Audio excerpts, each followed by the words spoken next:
What is up, everybody? Welcome back to my channel. This video today is to show you how to customize your iPad home screen. No matter which iPad you have, I think these steps should work for any iPad. So let's get started. This is supposed to be a brief video, so I'm going to fly through. Always rewind if you missed a step. So the first thing you're going to do is find any blank space on your iPad screen and hold it.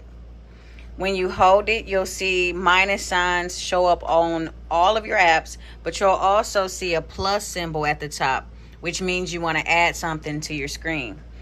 This is how you customize your screen.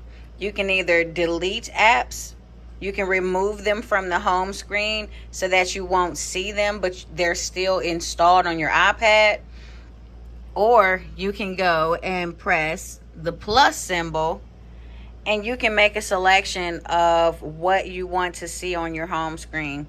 There's a lot of things that you can put. These are called widgets right here, but there's a lot of widgets and apps and different things that you can put on your home screen to please your eye. If that makes sense. But all you have to do is, again, let me redo this. Find a blank spot on your iPad screen, hold it, press the plus symbol, and then you make the selection on what you want to see on your home screen. For the sake of this video, I'm going to click calendar. When you click calendar, you have to choose which size you want.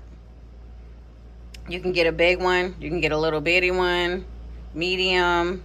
I'm going to use this first one. I'm going to hit add widget, and then it becomes part of your home screen. But this is how you customize your home screen on the iPad. Thank you for watching.